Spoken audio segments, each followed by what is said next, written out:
बसा बसा. आदरणीय पवार साहेब, व्यासपीठावर बसलेले महाविकास आघाडीतल्या मित्र पक्षांचे सर्वच मान्यवर नेते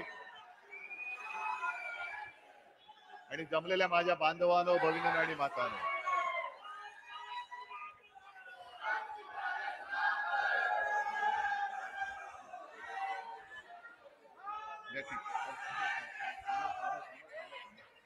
थांबा.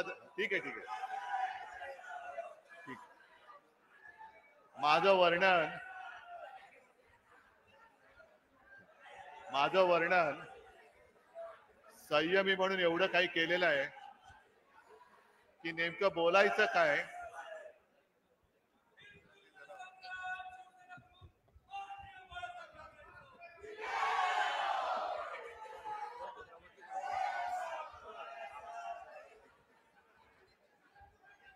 ठीक आहे. माझं वर्णन संयमी म्हणून केल्यानंतर मी नेमकं बोलायचं काय हा माझ्यासमोर प्रश्न पडलाय. मी सभागृहात येताना मला कोणीतरी सहज सांगितलं की उद्या हनुमान जयंती आहे.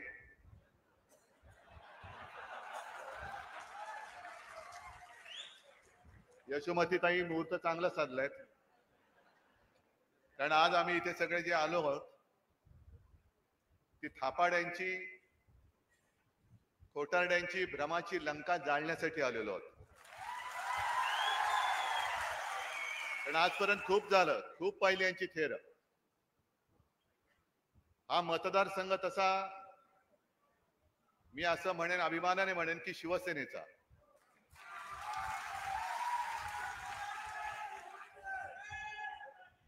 आणि शिवसेनेचा हा 5 वेळा मतदारसंघ जिंकल्यानंतर मला यशोमतीताई म्हणाल की साहेब तुम्ही इकडे लढण्याची गरज नाही, तिकडे जे काय आहे आम्हीच त्यांचा बंदोबस्त करतो. म्हटलं करा. आणि मला खात्री आहे की या मतदारसंघातला प्रत्येक कट्टर शिवसैनिक, शिवसेना प्रमुख बाळासाहेब ठाकरे यांचा प्रेमी, शिवसेनेचा प्रेमी मतदार हा कधीही गद्दाराला साथ देणार नाहीच आणि अपमानाचा सूड घेतल्याशिवाय स्वस्थ बसणार नाही. कारण शिवसेना जे काही करते ते समोरून करते, मागून वार करणारी आमची औलाद नाहीये. समोरासमोर या. आम्ही छातीवरती वार झेलणारे आणि छातीवरती समोरून वार करणारे आहोत. आणि म्हणून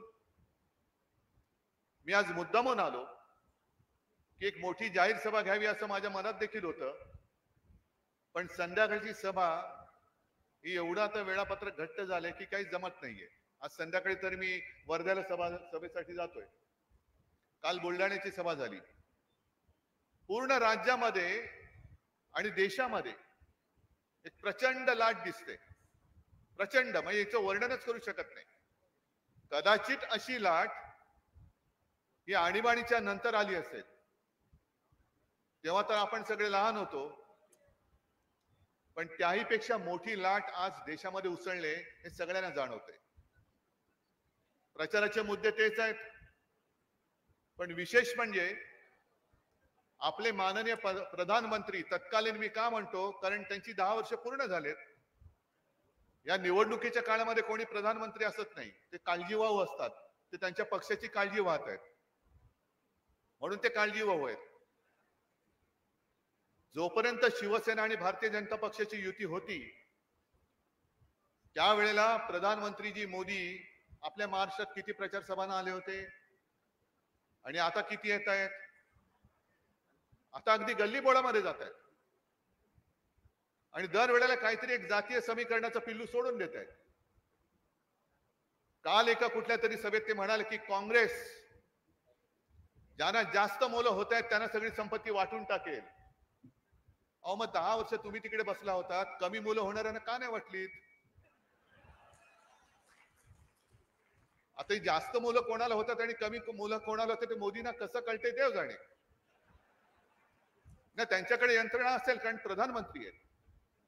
पण 10 वर्ष तुम्ही सत्तेवरती बसल्यानंतर होतात तुम्ही सत्तेवरती, आम्हीच मूर्ख होतो तुम्हाला तिथपर्यंत नेण्यासाठी 15 लाख रुपये येणार होते, 15 लाख काय आलेले नाहीयेत.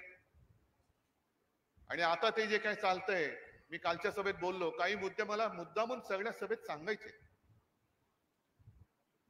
कारण ही निवडणूक जी होते ती त्यांच्या जीवन मरणाची नाही, ही शेतकऱ्याच्या आणि तुमच्या आमच्या जीवन मरणाची लढाई आहे.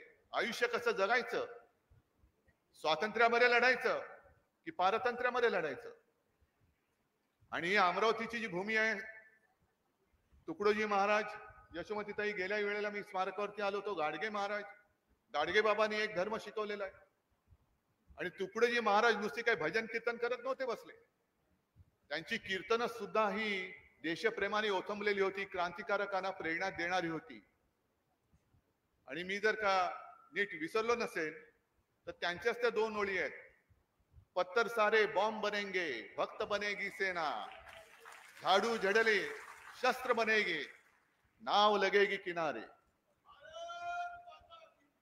यासाठी भारत मातेसाठीच त्यांनी त्यांची जी काय अमोघ वाणी होती, त्या वाणीतून देशप्रेम जागृत केलं होतं. आणि आज जे सत्तेवरती बसलेत, त्यांचा स्वातंत्र्य लढ्याशी काडीचाही संबंध नव्हता, कुठेही नव्हता, कधीही नव्हता. पण आज मला त्यांना विचारायचंय की इथे जरा आम्ही कुठे काही म्हटलं की महिलेचा अपमान, स्त्रीचा अपमान, मग प्रधानमंत्री करायची तिकडे येतील, ते आले का त्यांना जाऊन विचारा की अहो प्रधानमंत्रीजी, तुमच्या सभेत तुमचे तिथले पलीकडचे जे मुनगट्टीवार जे आमच्या तुम्ही मानगुट्टीवरती बसवलेत, त्यांनी जो बहीण भावाच्या नात्याचा उल्लेख केला, त्याच्यामध्ये कोणाचा अपमान झाला? बहीण भावाचं नातं हे पवित्र मानतो आम्ही. त्या नात्याचा तुमचा एक विभत्स, विकृत, बुद्धी नासलेला माणूस, आणि दुर्दैवाने तो सांस्कृतिक मंत्री, एवढा असंस्कृत मंत्री, असंस्कृत माणूस राज्याचा सांस्कृतिक मंत्री असू शकतो? काय संस्कार त्याच्यावरती तुम्ही केलेत आणि तो आमच्याकडे करतोय? ज्यांना असं वाटतं की इकडे जरा काही बोललं की महिलेचा अपमान झाला, त्यांना सांगायचंय की पहिलं जाऊन त्या मुनगट्टीवरच्या मानगुट्टीवरती बसा आणि संपूर्ण देशातल्या महिलांची माफी तुम्ही मागा. महिलांचा अपमान मणिपूरमध्ये काय झालं होतं? गेलेत प्रधानमंत्री तिकडे. अगदी गेल्या काही दिवसांपूर्वी याच राज्यातला एक मंत्री सुप्रियाताईला शिबिर येतोय चॅनेलवरती, आणि कोणाला काही पडलेलं नाही. कुठे गेले ते भाजपवाले, नीतिवान भाजपवाले? तुमच्याकडनं आम्हाला हिंदुत्वाची शिकवणी लावण्याची गरज नाही, आणि देशप्रेमाची तर तुम्ही बातच बोलू नका. तुमच्या रक्तामध्ये देशप्रेम आहे की नाही हेच आम्हाला तर शोधावं लागेल. पण तुम्ही 10 वर्ष देशाला लुटून टाकलं. जास्त मुलं होतील त्यांना ही काँग्रेस संपत्ती वाटून टाकेल. अहो, इकडे माझ्या शेतकऱ्यांची तरणी बाण मुलं आत्महत्या करतायत, काम नाही, त्यांना शेतमालाला भाव नाही म्हणून आत्महत्या करतायत. त्यांच्यासाठी कधीतरी तुम्ही 2 शब्द तुमचे खर्ची काटले होते? नुसतं आम्ही याव करून त्याव करू, 70 वर्षामध्ये काँग्रेसने काय केलं, पुढच्या 30 वर्षात आम्ही काय करणार? अहो, गेल्या 10 वर्षात तुम्ही काय केलं त्याचा पहिला हिशोब आम्हाला द्या, आणि मग पुढच्या 30 वर्षाकडे जाऊ. पण 2014 साली त्यांनी जी जी काय वचनं काढली होती, म्हणून मी म्हंटल भ्रमाची लंका, थापाड्यांची लंका. कारण इथे शेतकरी आलेत का रे अहवालमध्ये? आलेत? मग खरं बोलायचं. मी तुम्हाला प्रश्न विचारतो, तुम्ही खरं बोलायचं. गेल्या 10 वर्षात किती शेतकऱ्यांचं उत्पन्न दुप्पट झालं असेल तर मला आनंद आहे. किती शेतकऱ्यांना खरोखर पीक विम्याचे पैसे हे त्यांच्या नुकसान भरपाई प्रमाणे मिळालेत? हात वर करावं. तुम्ही शेतकरी तसाच रट ठेवलेला आहे. आता कुठेतरी येऊन तुम्ही शेतकऱ्याकडे घरी जेवायला म्हणून जाल तुमचा डबा घेऊन, पण शेतकऱ्याचे अश्रू पुसण्याची दानत तुमच्यामध्ये नाहीये. एक तर हा विदर्भ, अहो आम्हाला सुद्धा माहिती आहे की विदर्भ हा थोडासा नाही म्हटलं तरी विकासात मागे राहिलेला आहे, ज्याला बॅकलॉग हा शब्द वापरला जातो. मग 10 वर्ष तुम्ही केंद्रामध्ये बसला होतात, 10 वर्षाचं राज्याचं सरकार एक मधलं 2.5 वर्ष सोडलं तर तुमच्या हाताखाली आहे ना. पहिले 5 वर्ष तर आम्हीच तुमच्या सोबत होतो. गेली 2-2.25 वर्ष तुम्हीच आमच्यातले गद्दार घेऊन तिकडे तुम्ही राज्य करता आहात. मग विदर्भाचा विकास तुम्ही गेल्या 10 वर्षामध्ये का केला नाही? एक तर शेतकऱ्याला तुम्ही उपाशी ठेवलात. जे तरुण इथे शिकलेत, त्यांच्यासाठी एक उद्योग विदर्भामध्ये मोदीजीने आणलाय? तुम्ही सांगा मला. मग कुठे गेले उद्योग? गुजरात. जिथे जातो तिकडे ज्यांना ज्यांना प्रश्न विचारतो तेच सांगतायत आमच्याकडे उद्योग आलाच नाही, सगळे उद्योग गुजरातला नेले. का? महाराष्ट्राबद्दल एवढा आकस का? विदर्भाबद्दल एवढा आकस का? आज कोणत्या तोंडाने तुम्ही मतं मागतायत? काय अधिकार आहे तुमचा तुम्हाला मतं मागण्याचा आहे? आम्ही महाविकास आघाडी म्हणून तुमच्या समोर ताठ मानेने येतो आहोत, आलो आहोत, कारण आम्हाला अधिकार आहे. 2.5 वर्षाच्या सत्तेच्या काळात याच विदर्भातल्या नागपूरच्या अधिवेशनामध्ये मी मुख्यमंत्री म्हणून घोषणा केली होती, 2 लाखापर्यंत पीक कर्ज मी मुक्त करून टाकीन. आता तोही प्रश्न विचारतो, मिळालं होतं की नाही तेही सांगा. आपत्ती आल्यानंतर जी काही मदत तुम्हाला मिळत होती ते एनडीआरएफ, एसडीआरएफ ते ठेवा बाजूला. मिळाली ना? म्हणजे मी तुम्हाला सांगितलं होतं की फक्त एका अंगठ्यावरती, आणि मिळाली होती. हे तुम्हाला नुसते अंगठे दाखवतायत, मिळत काहीच नाही. धड ते निर्मला सीतारामन बाई त्यांनी जे शेवटचा अर्थसंकल्प भाजपाच्या राजवटीचा, मोदी सरकारचा, होय मी मोदी सरकार म्हणतो कारण आम्हाला भारत सरकार पाहिजे, मोदी सरकार नकोय. आम्हाला भारत सरकार पाहिजे. पण सीतारामन बाईंनी जो शेवटचा अर्थसंकल्प मांडला होता त्याच्यामध्ये 4 जाती, एक शेतकरी, महिला, गरीब आणि युवा, या 4 जातींपैकी एक तरी मला तुमच्या लेखी असलेली जात दाखवा की 10 वर्षाच्या कारकिर्दीवरती ती समाधान व्यक्त करते. दाखवा ना.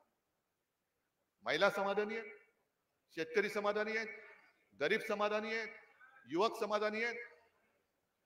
त्या सीतारामनबाईंचं बरं आहे की त्यांनी सांगितलं माझ्याकडे पैसेच नाहीयेत, मी आता निवडणूक नाही लढणार.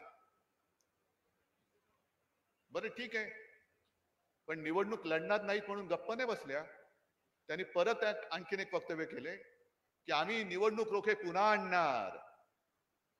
म्हणजे गेल्या 2-2.5 वर्षात या लोकांनी 8 ते 10 हजार कोटी रुपये खाल्ले आणि काँग्रेसला सांगतायत की तुम्ही देश लुटला. काँग्रेसच्या खात्यात किती आहेत? काही 2, 3, 500, 600 कोटी, आणि ते सुद्धा आता फ्रीज करून टाकले होते. मग काँग्रेसच्या खात्यातले पैसे काढा आणि भाजपच्या खात्यातले पैसे काढा, कोणी देशाला लुटलं? हा, पण एक गोष्ट खरी बोललेत मोदीजी, एक गोष्ट खरी बोलले की जे काँग्रेसला 70 वर्षात नाही जमलं ते आम्ही करून दाखवलं. कारण 70 वर्षात जे काँग्रेस लुटू शकली नाही यांनी 2.5 वर्षात लुटून दाखवलं. आणि आता लुटीचा पैसा सगळीकडे दिसतोय. काय होर्डिंग लावतायत, काय जाहिराती करतात, नुसते पेपर बरबटून टाकतायत. हा कुठून आला पैसा? कोणाचा पैसा? आणि शेतकऱ्यांना तुम्ही जे सांगतात की नमो सन्मान, काय प्रधानमंत्री सन्मान योजनेतले तुम्हाला पैसे मिळाले का? अनेक जणांना फोन येत आहेत. कालच्या सभेत विचारलं, सभेतले लोक सुद्धा बोलले येत आहेत फोन. तुम्हाला पण आले असतील? आले ना? मग आम्ही भाजप कार्यालयातून बोलते, कोणतरी महिला असते, मी मग ते नाव वाचतात, काहीतरी अमुक अमुक अमुक, यांच्याशी मी बोलते का? हो बोलताय. मग तुम्हाला प्रधानमंत्री सन्मान योजनेतले पैसे मिळाले का? मग तो सांगतो मिळाले. मग तुम्हाला आनंद होईल की तुमच्या सारख्या 11 कोटी, जे थांब 11 कोटी लोकांना या योजनेचा लाभ झालाय. मग तुम्ही पुन्हा भाजपला मतदान करणार ना? पण एक फोन माझ्याकडे कोणीतरी पाठवला, चांगला आहे, ते 15 मिनिटाचा आहे. नाहीतर पवार साहेब आपण भाषण करायची गरज नाही, एवढ्या त्या शेतकऱ्यांनी त्या महिलेला सांगितलं, आणि शेवटी ती बोलते मी पण नाही भाजपला मतदान करणार. आणि त्यांनी सांगितलं का बरं करावं? दुसरा एक फोन आहे त्याच्यामध्ये तेच सांगतायत की 6,000 रुपये तुम्हाला मिळाले ना? ते मिळाले. मग ते पण लक्षात घ्या, समजा शेतकऱ्यांनी वर्षाचं 1 लाखाचं खत घेतलं, खतावर जीएसटी किती आहे? 18%. म्हणजे 1 लाखाचं खत घेतो तेव्हा किती पैसे जातात? 18,000 कोणाच्या खिशात? आणि त्याच्यातले तुम्हाला किती येतात? मग उरलेले 12,000 कोणाच्या खिशात? करा करा, त्यांचा उद्घोष करा. अरे म्हणजे तुमचाच खिसा कापून तुम्हाला भीक देत आहेत आणि उपकार केल्याचा आव आणतायत. ही राजवट तुम्हाला परत पाहिजे? मग महिलांचा अपमान करणारी राजवट, शेतकऱ्यांना उपाशी ठेवणारी राजवट, बेकारी वाढवणारी राजवट. 80 कोटी लोकांना आम्ही मोफत धान्य देऊ. 80 कोटी लोकांना मोफत धान्य नका देऊ, त्यांना रोजगार द्या. त्यांना रोजगार द्या, त्यांना अभिमानाचं जीवन द्या. आणि म्हणून मी जे काल सांगितलं तेच पुन्हा सांगतोय की मोदी गॅरंटी, ही गॅरंटी कसली? भ्रष्टाचार करा आणि भाजपात या, आपका बाल भी नहीं बाका होगा. पण जर का तुम्ही न घाबरता आमच्याशी लढलात तर अनिल देशमुखांसारखं तुरुंगात टाकून, पण तरी सुद्धा अनिल देशमुखजी तुमचं मी जाहीर अभिनंदन करतो की तुम्ही घाबरला नाही, झुकला नाही, तुम्ही लढत राहिलात आणि आज सुद्धा या लढाईमध्ये आहात. मग ही गॅरंटी मोदींची असेल तर जो जाहीरनामा इंडिया आघाडीचा आहे, जो जाहीरनामा जर आवश्यक असेल तर येत्या 1-2 दिवसामध्ये महाविकास आघाडीचा येईल. केंद्रात सरकार आल्यानंतर महाराष्ट्रात राबवण्याचं वचन मी तुम्हाला देतोय, माझं वचन आहे. एका बाजूला आम्ही करून दाखवलेल्या गोष्टी, होय करून दाखवलेल्या गोष्टी आहेत. तुम्ही जे काय म्हणताय 80 कोटी लोकांना मोफत धान्य आहोत, 10 रुपयात शिवभोजन आम्ही सुरू केलं, ते आज सुद्धा चालू आहे. आरोग्य व्यवस्था असेल, नोकऱ्या असतील, शिक्षण असेल, या सगळ्याची जबाबदारी घेऊन जसं बळवंतराव तुम्ही ऍफिडेव्हिट केलं ना, तसं मी सांगतो की मोदी गॅरंटी आणि उद्धव ठाकरेचं वचन निवडा, तुम्हाला काय निवडायचं ते. आणि एकच शेवटचा मुद्दा, तो म्हणजे या लोकांना आता पुन्हा जी निवडणूक जिंकायची, ती निवडणूक त्यांना एवढ्या आकड्याने का जिंकायचंय? तर डॉक्टर बाबासाहेब आंबेडकरांनी लिहिलेलं संविधान त्यांना बदलायचंय. काल अमित शाह कुठेतरी बोलले की नाहीतर काय कुठला तो कायदा शर्यत का काय त्यांनी देश चालवणार का? नाही, आम्ही आमच्या बाबासाहेबांनी लिहिलेल्या संविधानाच्या आधारावरतीच देश चालवणार. तुम्हाला संविधान बदलायचंय, आम्ही तुम्हाला बदलू देणार नाही. आणि तसं जर का पाहिजे असेल तर आपला खासदार सुद्धा बळवंत पाहिजे. आणि आज जे खासदार तुमच्या समोर उभे राहिलेले उमेदवार म्हणून, त्यांना विचारा की तुम्ही माझ्या अमरावतीतल्या गोरगरिबांसाठी, शेतकऱ्यांसाठी, महाराष्ट्रासाठी, महाराष्ट्रातले उद्योग आपल्या सगळ्यांच्या डोळ्या देखत गुजरातला नेत असताना संसदेत किती वेळा याच्या विरुद्ध बोललेला आहात? किती वेळा बोललाय? आणि त्याच करता आपल्यामध्ये फूट पडता कामा नये. अगदी आपल्यातले सुद्धा काही नाराज होऊन इकडे तिकडे गेले असतील, त्यांना सुद्धा सांगतोय की ही लढाई ही लोकशाही विरुद्ध हुकुमशाही आहे. लोकशाहीचं एक सुद्धा मत फुटता कामा नये. जर का ते फुटलं तर कपाळ करंटे आपण ठरू आणि पुढच्या इतिहासात आपली नोंद होईल. अरे यांना हरवण्याची संधी आली होती, पण हे आपापसात फुटले आणि हुकुमशाही आमच्या माथ्यावरती लादली. तर मला वाटतं ते पाप आपल्या हातनं होता कामा नये. मी सर्व शिवसैनिकांना हात जोडून विनंती करतोय, तुम्ही कट्टर शिवसैनिक आहात, शिवसेना प्रेमी आहात ना?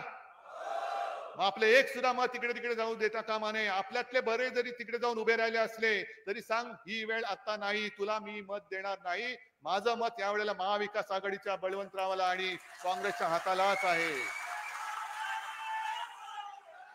आणि ही हुकुमशाही इथल्या इथेच आपण गाडून टाकण्याची आपल्याला आता गरज आहे. आणि मला वाटतं एकदाच फक्त हात वर करून, काल जो एक मुद्दा मांडला होता, ती कोणती घोषणा?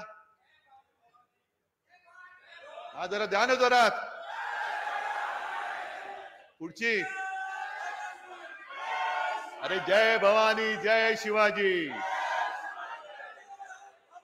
आणि हा भवानी मातेबद्दलचा असलेला आकस, हा आकस त्याला सुद्धा आज आपल्याला मूठमाती द्यायची आहे. आणि भवानी मातेचं तेज काय असतंय ते त्या आपल्या महाराष्ट्र द्वेष्ट्या सरकारला दाखवून देऊ, ही शपथ घेऊ आणि बळवंतरावांना प्रचंड मताधिक्याने निवडून देऊ, हीच एक खात्री बाळगतो आणि आपली रजा घेतो. जय हिंद, जय महाराष्ट्र. आदरणीय उद्धव साहेब, खऱ्या अर्थाने तुम्ही मनी